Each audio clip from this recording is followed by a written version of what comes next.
Olá, pessoas! Hoje nós vamos falar sobre paradigmas. Como identificar alguns paradigmas que temos e como quebrar esses paradigmas.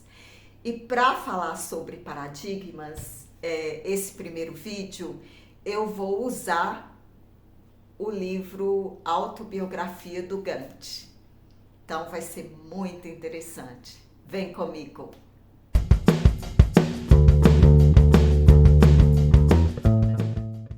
Então, a ideia de fazer esse vídeo veio através de um comentário que eu respondi aqui em um dos vídeos sobre o Gandhi, e eu quero usar ele para começar a falar sobre quebra de paradigmas. Vai ser muito bom ilustrar, vai ser fácil ilustrar isso com esse livro de autobiografia. Há um tempo atrás, eu lia muito autobiografia. Eu li a autobiografia do Kennedy, de alguns refugiados da China, de Maranis, que são as mulheres dos Marajás da Índia. Eu li muita autobiografia. Eu estava muito interessada na autobiografia do Gandhi, por ser uma pessoa iluminada, e aí eu fiz uma pesquisa da melhor autobiografia dele e encontrei essa aqui.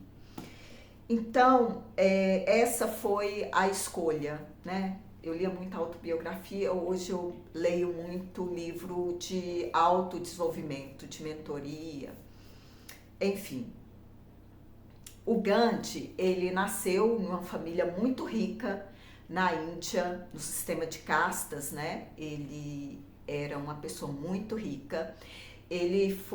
Os pais pagaram estudo para ele em Londres. Ele formou em Direito em Londres e começou a trabalhar para um escritório muito famoso na época. E esse escritório mandou ele para África para trabalhar no escritório de lá, e eles tinham grandes clientes lá, e o Gandhi foi.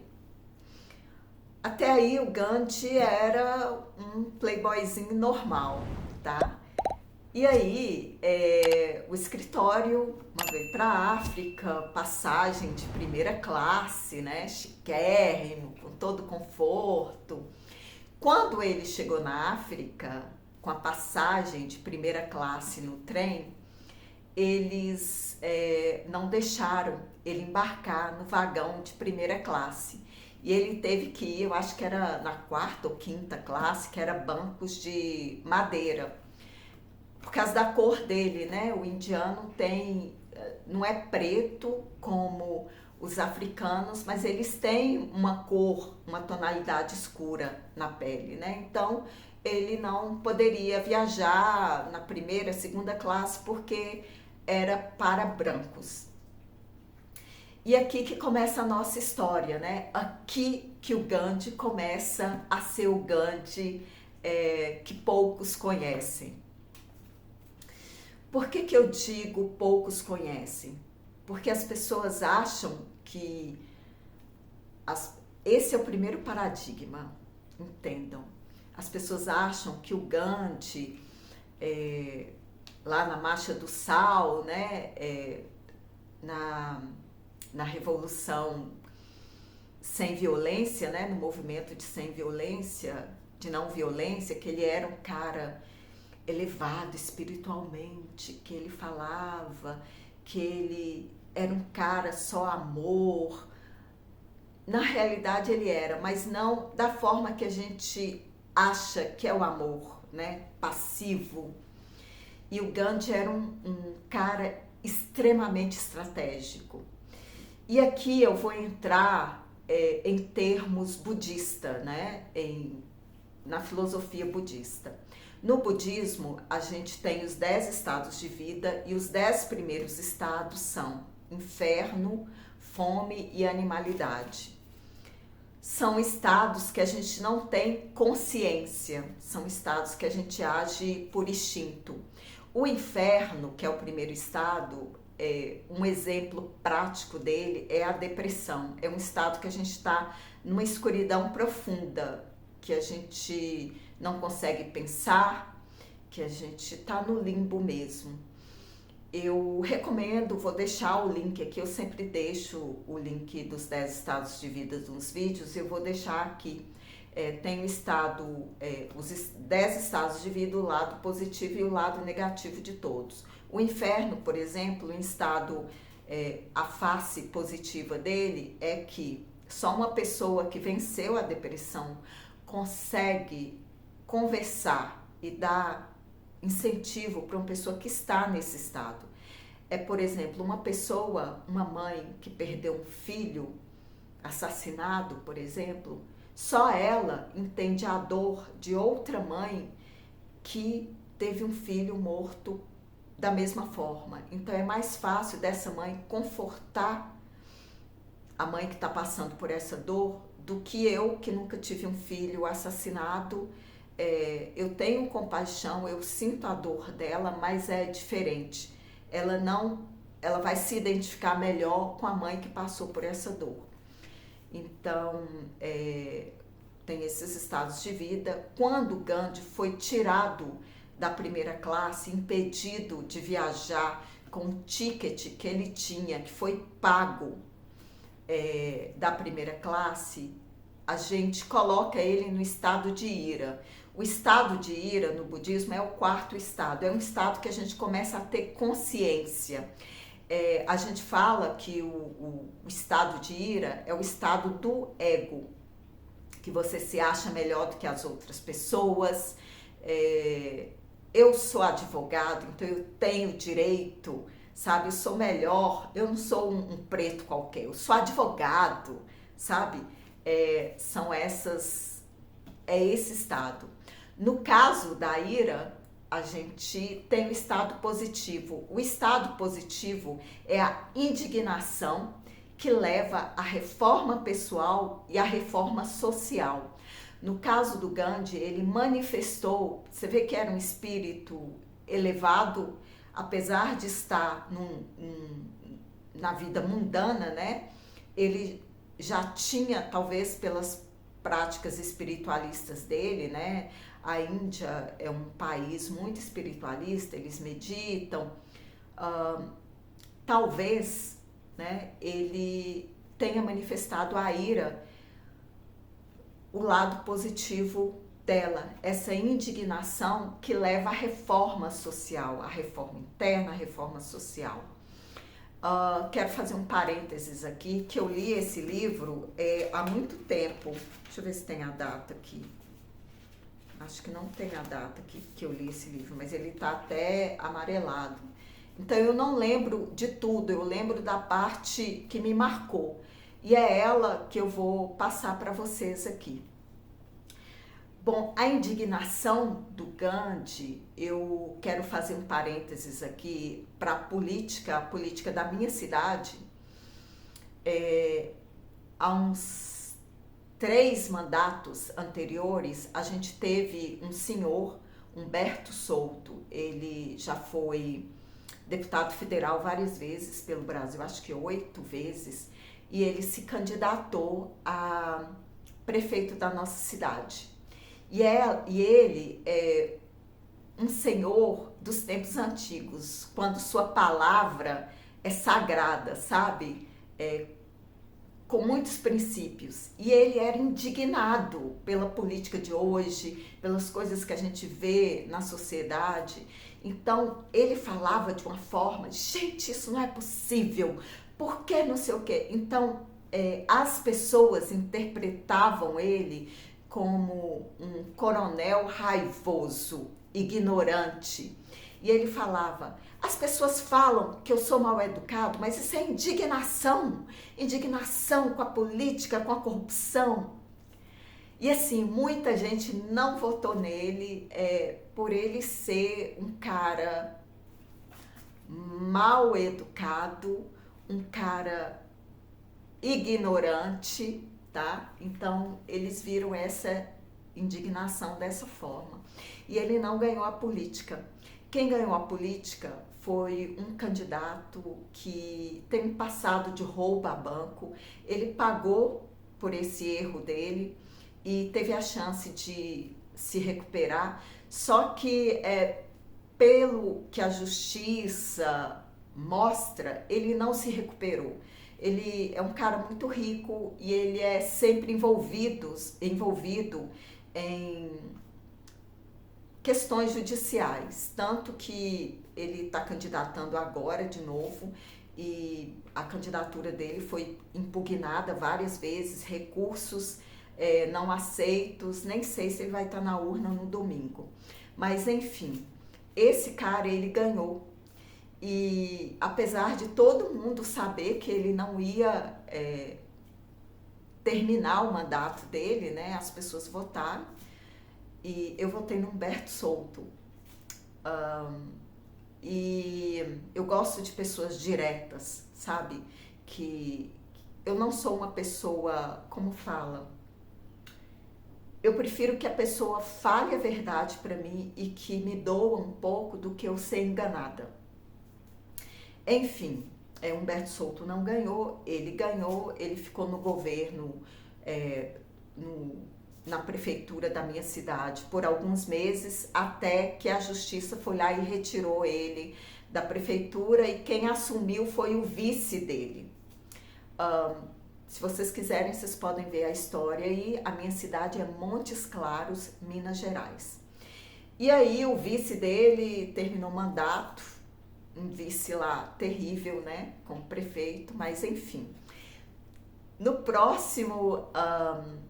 Na próxima eleições, o nosso candidato Humberto Souto, indignado, foi lá de novo, da mesma forma, indignado, porque ninguém muda o seu jeito, né, da noite para o dia, não tem como. Ele não tinha marqueteiro, porque ele era, como fala, ingerenciável pelos marqueteiros. E aí ele ganhou as eleições.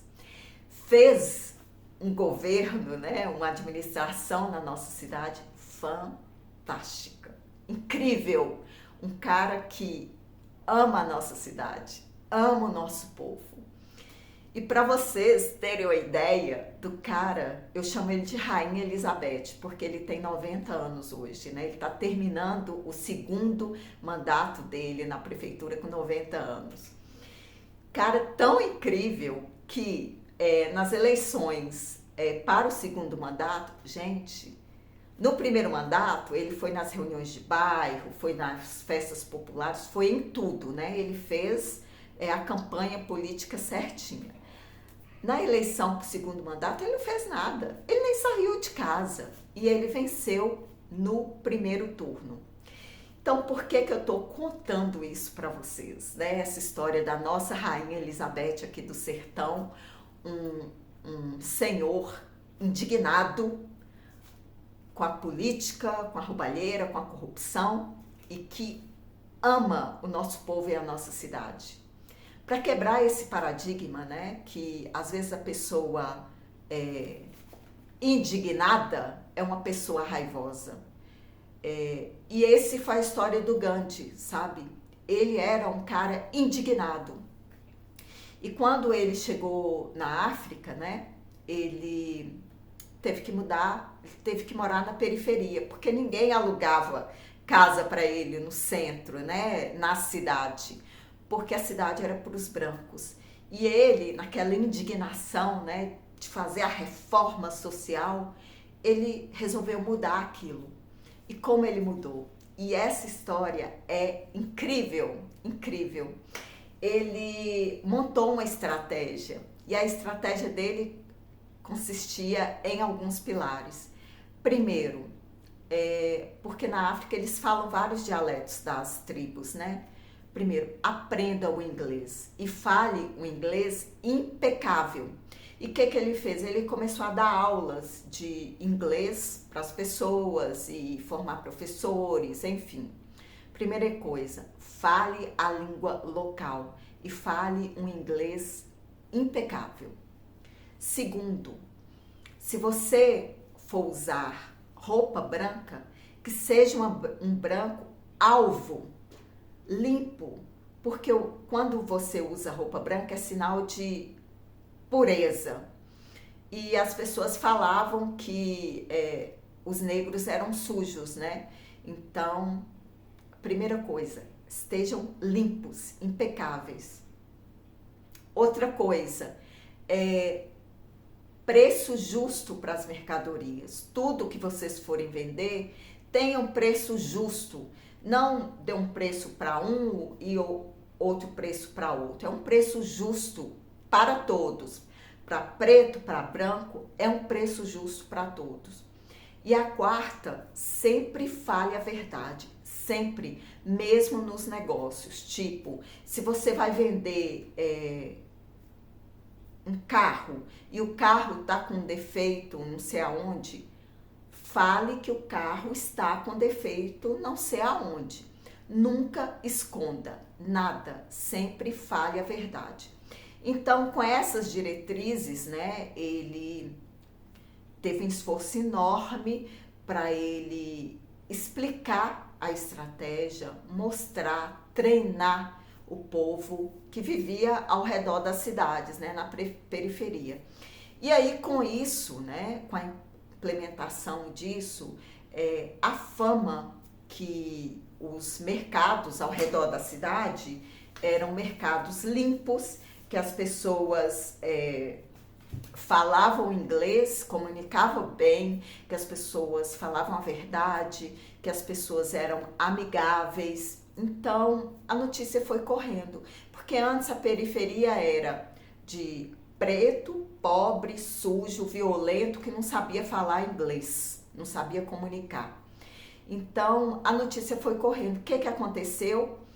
As pessoas que estavam mais próximas à periferia, né, os brancos pobres, começavam a fazer negócio. Como os brancos pobres eram aqueles que serviam os ricos, que eram motorista, empregada doméstica, trabalhava em bar, etc. E eles foram contando para os patrões começaram a ir, né, ali fora da cidade, para ver com os próprios olhos e começaram a fazer negócio com os negros. E fazendo negócio com os negros, o que acontece, gente? Você quer ir no mercado mais próximo à sua casa. Você não quer ir lá em Bocaiúva. Bocaiúva é uma cidade que tem aqui perto, que é tipo meia hora, 40 minutos da minha cidade. Você não quer ir lá fazer negócio. Você quer que o negócio venha até você. Com isso, os brancos começaram a fazer uma campanha para trazer, né, os empresários negros, né, os mercadinhos dos pretos para dentro da cidade, para mais próximo deles. E foi aí que o Gandhi fez essa revolução incrível, incrível. E esse foi o primeiro experimento dele para a Marcha do Sal na Índia, né? E foi o primeiro experimento dele para libertar a Índia dos senhores ingleses. E minha história vai acabar por aí. Eu vou deixar o link do livro. Eu não sei se tem esse livro em português, mas eu vou deixar o link, depois vocês procurem. O que eu quero mostrar com isso? Eu quero quebrar o paradigma de vocês em relação de pessoas indignadas serem pessoas raivosas, tá? Uma coisa é uma coisa, outra coisa é outra coisa. E o Gandhi, ele era indignado. Outro paradigma que eu quero quebrar é o seguinte: a gente sempre acha que pessoas despertas, né, no caminho da evolução, porque ninguém é evoluído, nós estamos no caminho, né? Então, pessoas que já estão um pouquinho à frente no caminho da iluminação, né, do despertar, que elas são pessoas que falam ponderado, pessoas que com a voz transmitem uma paz. E esse foi o primeiro paradigma que eu tive que quebrar para me tornar budista, porque eu pensava, gente, eu falo com as mãos, eu sou bem assim, né? Parece sangue italiano. tenho paixão nas coisas que eu faço, tenho essa indignação também. Impossível eu ser budista, sabe? Que o budista medita e a meditação traz essa paz, traz esse ponderamento externo. Então, esse é o primeiro paradigma que eu gostaria que vocês quebrassem, sabe? Que um líder religioso, um padre, um pastor, uma pessoa que dá uma palestra numa casa espírita ou um monge budista, que ele não pode ter essa indignação. Então, é isso. Esse é o primeiro paradigma que eu gostaria que vocês quebrassem. E aí, eu quero mostrar para vocês alguns paradigmas que eu identifiquei em mim, que está sendo muito difícil tratar isso, mas eu estou conseguindo, é um processo. Quando eu gosto muito daquele carro do Dodge, sabe? Tinha um seriado quando eu era criança, os Gatões, eles tinham um Dodge, eu achava incrível. Era 1969 o 7, o Dodge deles. E eu também gosto daquele carro antigo da Rural, sabe? Eu acho incrível. E sempre que eu via um carro daquele, eu falava, nossa, que carro lindo. Eu podia parar por aí, mas eu completava. Nossa, o dono deve estar morrendo para colocar combustível nesse carro, né? Porque deve beber pra caramba. Tipo, gente, não poderia ficar só com a parte boa? Eu tenho que completar, sabe? Você tem que quebrar esse paradigma. Aí, quando a pessoa fala, nossa, que cabelo bonito, eu já completo, né? Mas tá seco, preciso fazer uma hidratação. Sou eu mesmo que corto. Tipo, nossa, que roupa linda. Nossa, foi baratinho, sabia? Então a gente tem que observar se a gente recebe elogios. Se você recebe elogio, não pode só agradecer.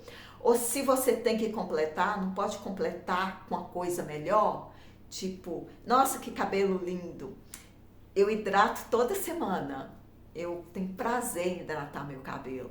Eu gosto muito de cabelo grande, me sinto bem, sabe? Você não pode completar com uma coisa boa?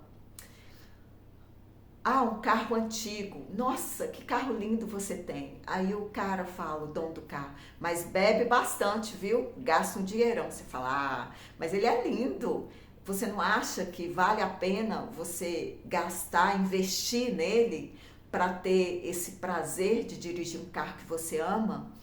Então, assim, são paradigmas que a gente tem que refletir e ir quebrando, sabe? Tipo, esses vídeos que eu tô gravando aqui, provavelmente num futuro próximo ou mais adiante, eu vou ter que regravar tudo de novo, né? Porque eu vou ter evoluído na questão de fazer vídeos, na questão de conteúdo. E provavelmente eu vou regravá-los de novo. Vão estar melhor no conteúdo, na explicação, na estética. Mas se eu for esperar até lá para gravar esse vídeo para vocês, eu nunca vou gravar. Então esse é um paradigma que a gente tem que quebrar, que a gente nunca está pronto, sabe? A gente nunca é bom o suficiente. E aí eu vou contar uma história que eu já contei para vocês. O discípulo mais inteligente do Buda, o melhor de todos, era o Shariputra. E ele foi o último a trilhar o caminho do despertar, a atingir a iluminação. Sabe por quê? Porque ele queria entender tudo primeiro, tudo. E depois ele iria começar a praticar o budismo, né? A implementar a filosofia budista na vida. Então, ele foi o último a alcançar, até ele entender isso. O importante é dar o primeiro passo. E por que eu estou falando isso? Quando eu estava respondendo o comentário do nosso amigo, né? que ele... Gente, obrigada pelo comentário. Comentem, curtam, sigam, é importante. Quando ele estava comentando, né, que ele, nessa tentativa de entender tudo, de abraçar tudo, ele teve um estresse. E foi isso que eu entendo como espiritualidade, sabe? Hoje, a minha espiritualidade tem a base muito forte no budismo. É uma espiritualidade na vida diária. Então, é implementar, sabe? Não é entender. A gente vê muitos conceitos complexos, né? Esse conceito de realidade paralela, esse conceito de mônadas, né? Que nós somos muitas mônadas que dividimos. E isso eu quero até abrir parênteses aqui.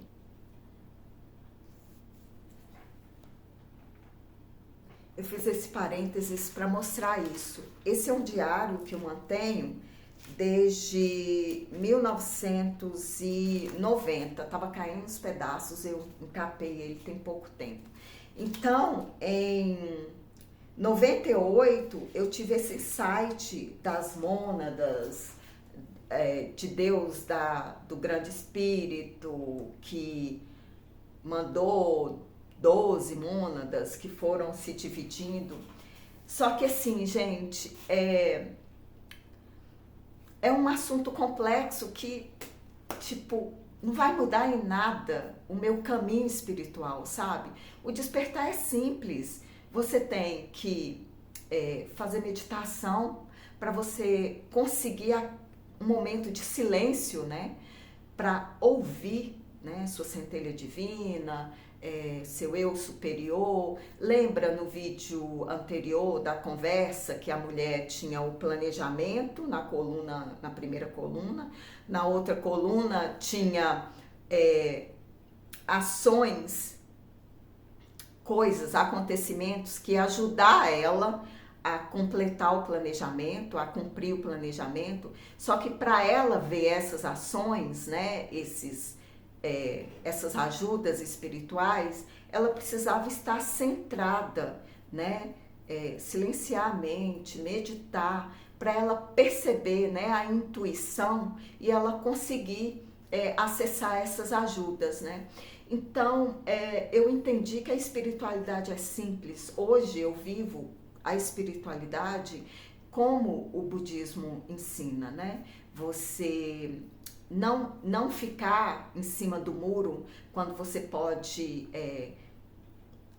ter uma opinião que ajude outra pessoa a pensar. Às vezes ela não quer pensar, você dá sua opinião, não é, gente, não é sincericídio, não é impor sua opinião, né? Você dá uma guiada, né? Se a pessoa não aceita, você fica na sua, você já fez o seu trabalho, sabe? O seu trabalho de um Buda, porque a voz faz o trabalho do Buda. E o despertar é em todos os sentidos, sabe? O despertar, às vezes, você vê uma criança esperneando, né? E a mãe chateada com isso. E aí você fala, você sabe que a dor dele, né? Às vezes está chorando por causa de um pirulito. E a mãe indignada, né? Porque ela tá cheia de problema. E o menino chorando por causa de um pirulito, gente. Mas às vezes a vida daquela criança é tão pequena, ela só teve tipo 3, 4 anos de vida, então não teve problemas ainda. O maior problema dela é realmente um pirulito. E aquilo ali é um sofrimento, como se ela a mãe dela tivesse morrido, sabe? Porque o mundo dela é aquilo ali. Então, assim, você fala pra mãe, é porque o mundo dele é muito pequeno.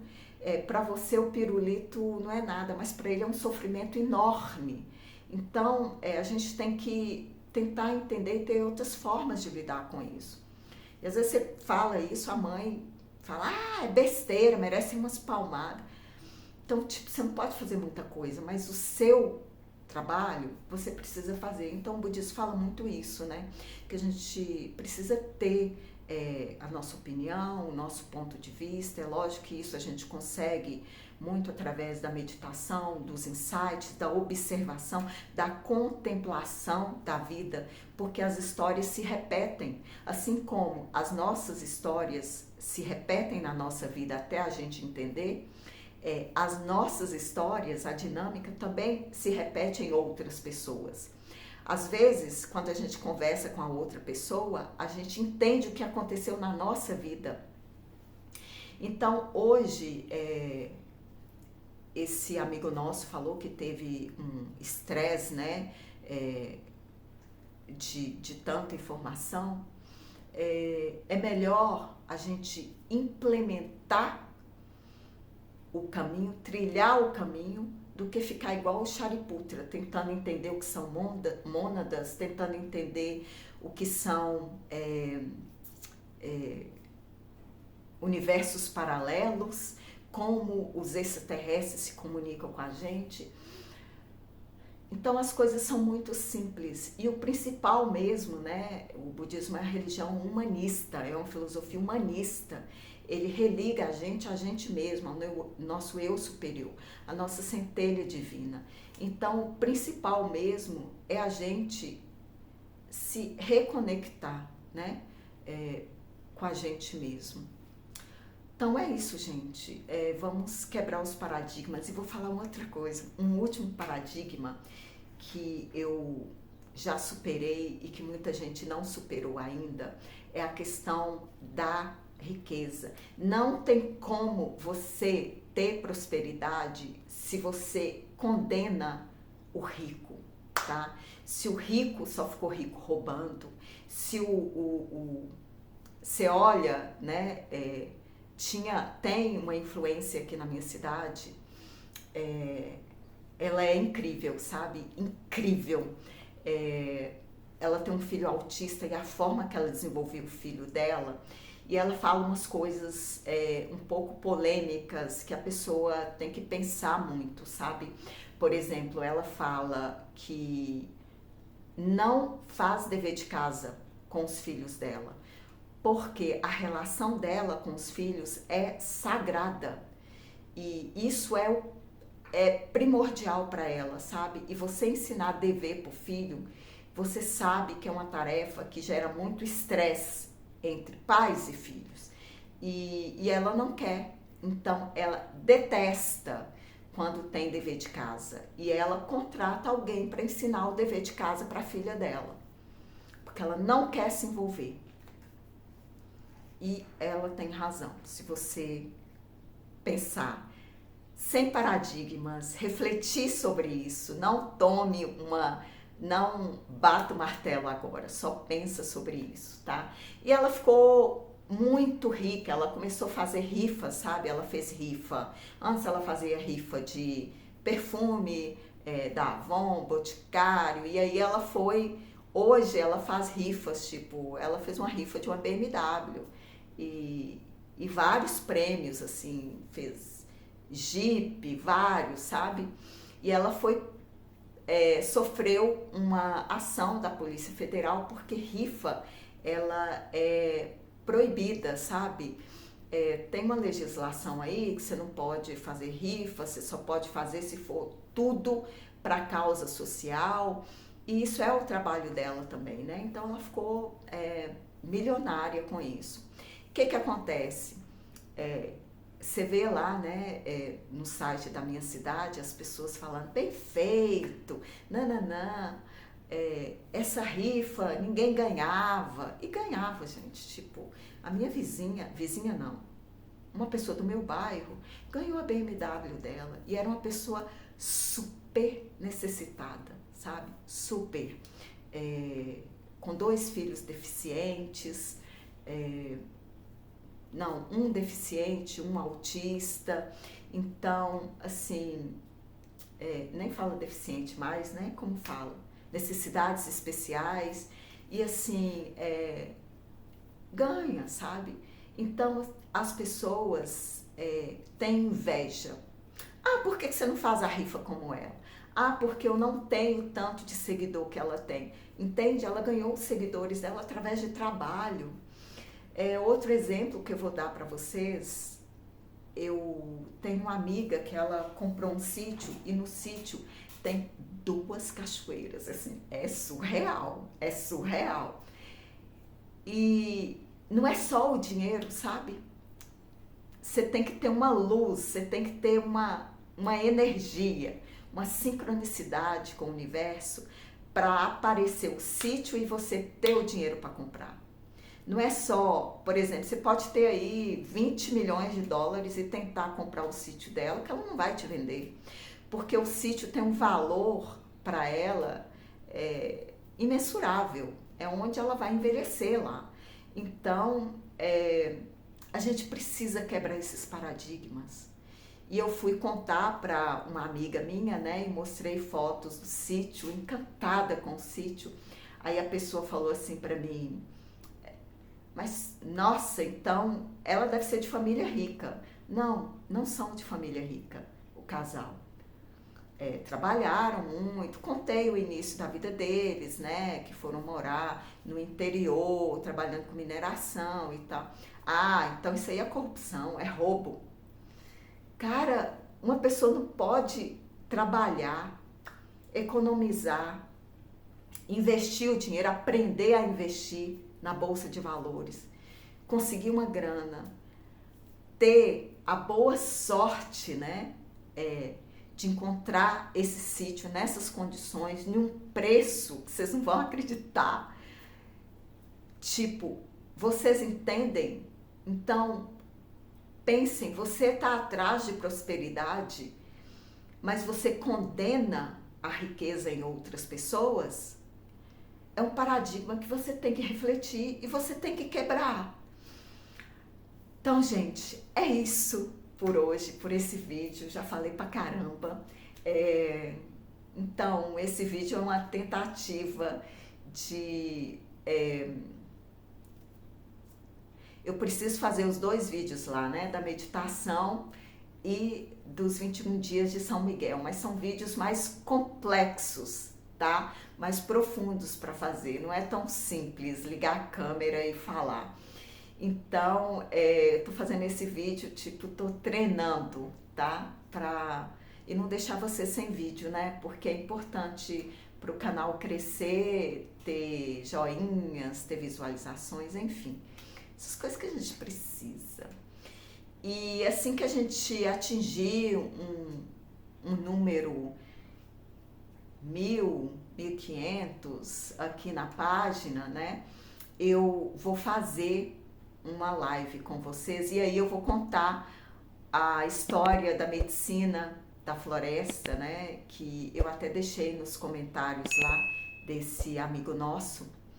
Então, porque eu não acho que é um vídeo que eu vou deixar aqui aberto, sabe? Mas vamos ver. Até lá a gente resolve. Então, é isso por hoje. Muito obrigada e até a próxima.